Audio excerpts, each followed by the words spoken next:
The tour bus hummed softly under the azure sky, weaving through the lush greenery that bordered the winding road. My wife, Clara, and I were seated near the back, her hand cold in mine. I tried to catch her eye, seeking the playful spark that used to light up our conversations, but she was distant, her gaze fixed on the passing scenery. "Isn't it beautiful, Jack?" Clara finally said, her voice barely above a whisper, as if she was talking more to herself than to me. "It is," I replied, squeezing her hand. "I'm glad we came. A field trip to the old Jefferson estate, out here in the middle of nowhere, it's exactly what we needed." Clara managed a small smile, then turned away, her attention caught by something outside the window. The bus lurched to a stop at the estate's entrance, and our guide, a tall man with a magnetic presence, stood up. "Ladies and gentlemen," he announced, "welcome to the Jefferson estate. I am Theo, your guide. Please watch your step as you disembark." As we followed the group onto the gravel path, Clara leaned in close. "I need the restroom," she whispered. "Can you ask where it is?" Before I could respond, Theo was by her side. "Allow me. I'll show you." I watched them walk away, Theo's head bent towards Clara in easy conversation. Something in my chest tightened, an inexplicable unease that I brushed off as needless jealousy. They disappeared behind a cluster of tall hedges. The minutes stretched on.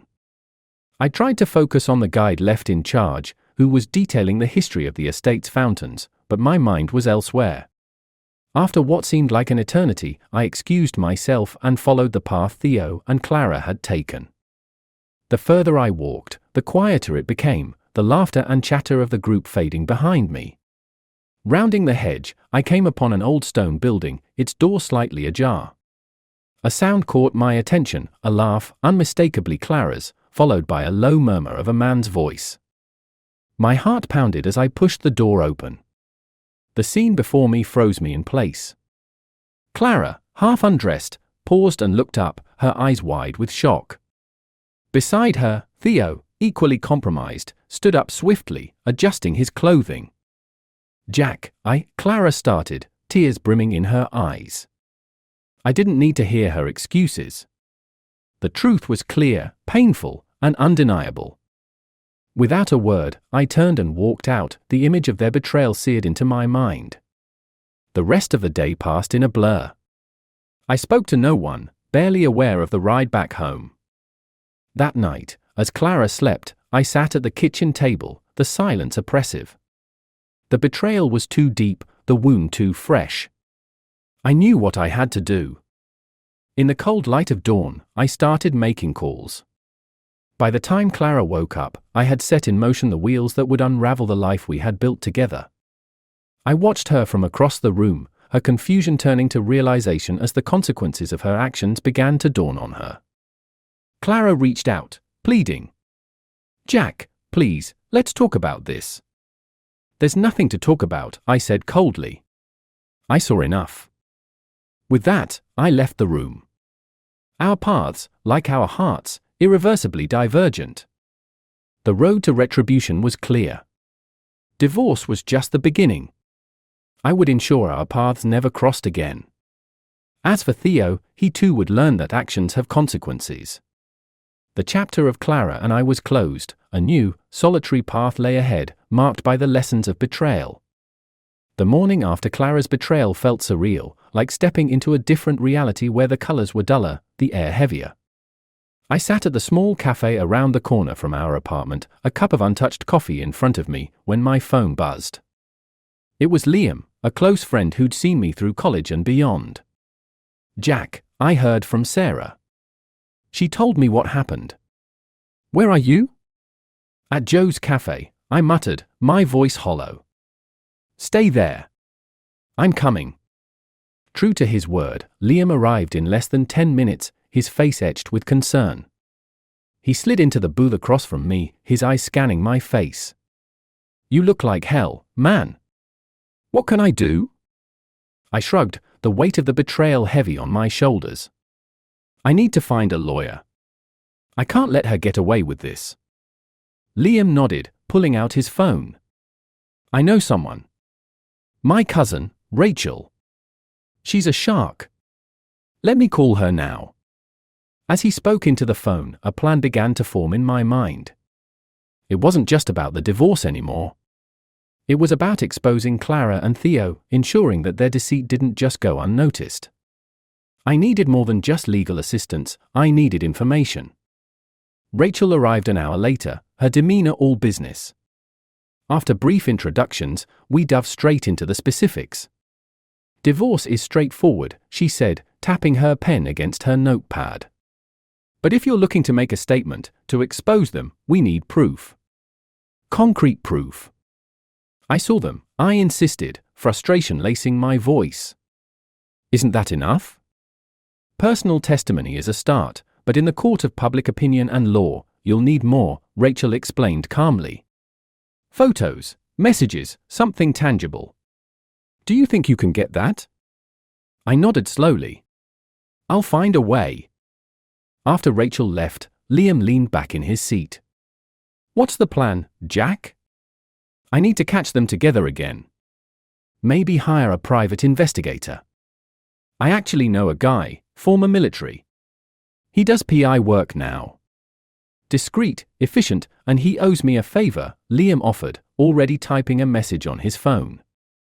Set it up, I agreed, the first flicker of determination stirring within me. The following days were a whirlwind. Liam's contact, a stern-faced man named Mark, met with me to discuss details. He was a man of few words, but assured confidence. We'll set up surveillance on your wife and the tour guide, Mark stated, unfolding a map and pointing to key locations. We'll track their movements, gather what we need. As Mark worked in the shadows, Liam and I frequented the cafe, our new makeshift headquarters. The sting of betrayal was still raw, but with each passing day, my resolve hardened. I was not just a wronged husband, I was a man on a mission. One evening, as the cafe was about to close, Liam's phone lit up with a message. He read it, then looked up at me, a triumphant gleam in his eye. Jack, we've got them. He turned his phone around to show me a photo. It was Clara and Theo, unmistakably close, captured on a secluded street downtown. That's it, I said, a bitter satisfaction settling in my gut. That's what we needed. We're just getting started, Jack, Liam said, clapping me on the back. Just getting started. The early morning light filtered through the blinds of my small apartment, now my lone refuge. I paced back and forth, my phone clutched tightly in my hand. Today was the day we would put everything into action, the day I would confront Clara and Theo with the evidence of their duplicity. Liam arrived just as I was tying my shoes, a stack of printed photos and a digital recorder in his bag. Everything's set up, he announced, his voice a mixture of excitement and anxiety. Mark's got the location wired. He'll give us a signal when they arrive. We drove in silence to the cafe, our makeshift command center. Mark had chosen a nearby hotel where Clara and Theo were supposed to meet, a place discreet enough for their liking, but now rigged for our purposes. As we settled into the back booth with our equipment, Mark's text came through, target en route to hotel. ETA 10 minutes. Show time, Liam muttered, handing me the recorder. You sure about this? I nodded, feeling the weight of the recorder in my palm. Let's do this. We left the cafe and stationed ourselves in a nondescript van parked across from the hotel. The vehicle was cramped, filled with monitors linked to the cameras Mark had installed. The screen flickered, and there they were, Clara and Theo, laughing as they entered the hotel lobby. My heart thudded painfully against my ribs as I watched them disappear into an elevator. There's a MIC in the elevator. Let's see what they're saying, Liam whispered, adjusting the audio feed. Their voices filled the van, Theo's smooth and reassuring, Clara's tinged with nervous laughter. The conversation was casual, but the underlying intimacy was unmistakable. As the elevator reached their floor and the doors opened, Mark's voice crackled through the radio. They're heading to room 502. You're up, Jack. Taking a deep breath, I exited the van and made my way into the hotel. The lobby was quiet, the air tinged with the scent of polished wood and floral perfume.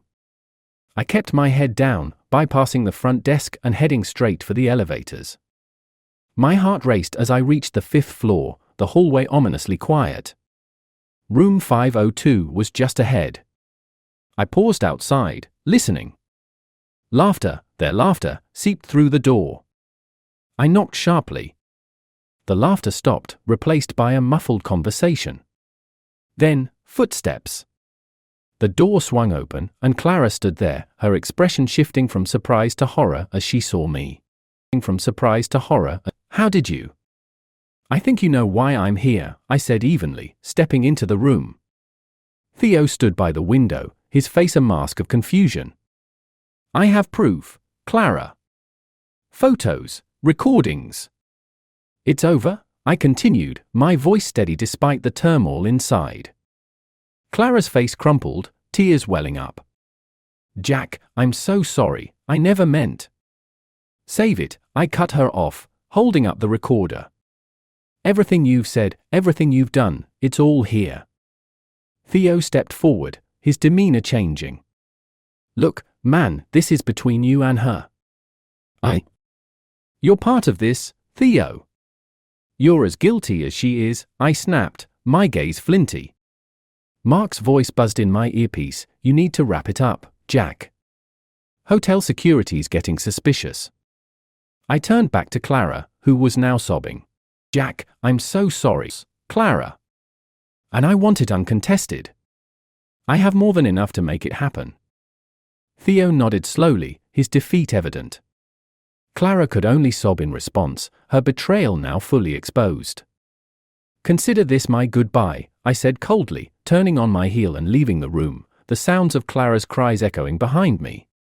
As I walked back through the hotel, the weight of the recorder in my pocket felt like a small victory, a painful, Pyrrhic victory. 2 weeks had passed since the confrontation in the hotel room. The divorce papers were filed, and Clara had moved out, leaving a hollow silence in the apartment we once shared. Despite my success in exposing the affair, satisfaction eluded me. The bitterness of betrayal lingered like a persistent fog. I was sitting alone at Joe's cafe, nursing a coffee when Liam walked in, a grave look on his face that immediately set me on edge. Jack, we need to talk, Liam said, sliding into the booth across from me. He paused, taking a deep breath before continuing. There's something about Mark, the PI. I didn't want to believe it at first, but I've confirmed it with several sources now. My heart sank, a familiar dread creeping up. What about him? He's been arrested, Jack. Fraud among other things.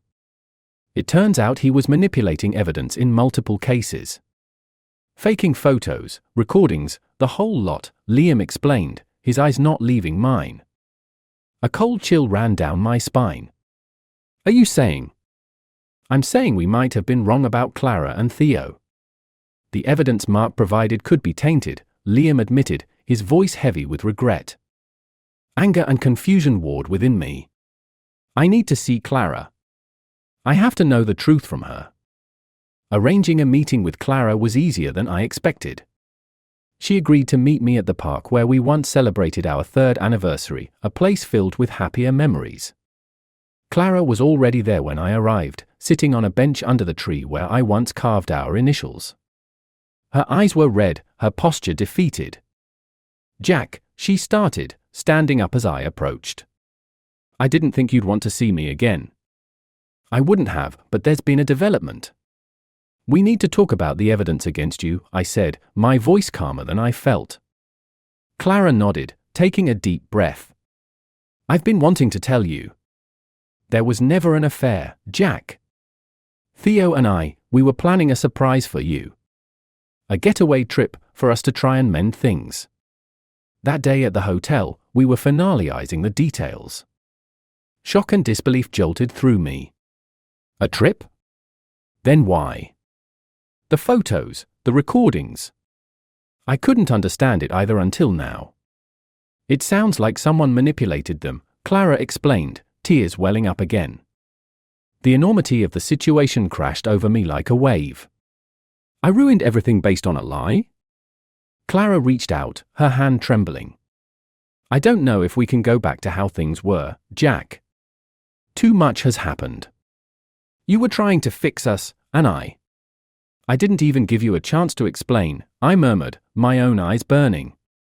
We stood in silence, the weight of everything unsaid hanging between us. Finally, Clara spoke. I think it's best if we part ways, Jack. For both of our sakes. I nodded, the reality of the situation settling in. I'm sorry, Clara. Truly, I am.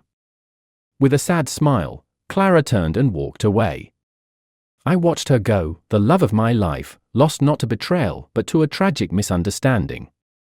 As I stood alone under our tree, the initials J+C2 carved into the bark a stark reminder of better days, I realized the true cost of doubt and haste in judgment. The deception was not Clara's but the one fabricated by a corrupt man who played on my fears.